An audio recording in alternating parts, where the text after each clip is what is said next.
I'm reading from the Gospel of John, chapter 13, verses 3, 4 and 5.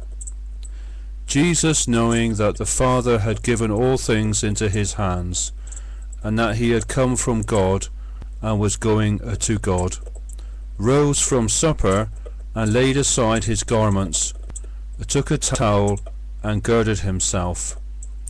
After that he poured water into a basin and began to wash the disciples' feet and to wipe them with the towel with which he was girded. And in the same chapter, verses 33 to 35. Little children, I shall be with you a little while longer. You will see me, and as I said to the Jews, where I am going you cannot come. So now I say to you, a new commandment I give to you, that you love one another. As I have loved you, that you also love one another. By this all will know that you are my disciples, if you have love one for another. Monday is a corruption of mandatum, and this is where we get the word mandate from. Jesus says to us a new mandate, a new commandment: love one another. Maundy Thursday is traditionally the day when the church celebrates two things. The first is the washing of the disciples' feet, and most notably Simon Peter. Not that Simon was anything special at that time, it's just that he objected to Jesus doing a servant's job. Secondly, we celebrate it because of the institution of the Lord's Supper, or Holy Communion. Whether it's the washing of feet or the breaking of bread, both point to why Jesus came and his ministry.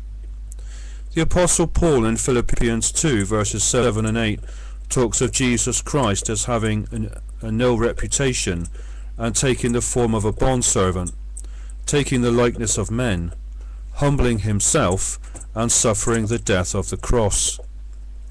Jesus came, took the form of a servant. Although he led, often took charge, often took authority, he also led by serving. This is often the complete opposite of how the world thinks. Surely one leads by getting to the top of the tree and then commanding your minions to do your bidding for you. But the kingdom of God is not like this. This is why we sing a song about a servant king who gave up his place in heaven to take the form of a man and to die in our place.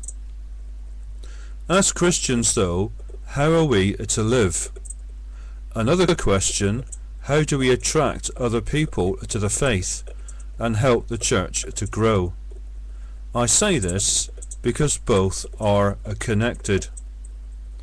For those like me who are evangelists, let us not be just preachers who preach the gospel, yet exercise no love to anyone, and least of all to the church. To those who do the love bit, let us not forget why Jesus came at all. He didn't come for us to simply have a holy club.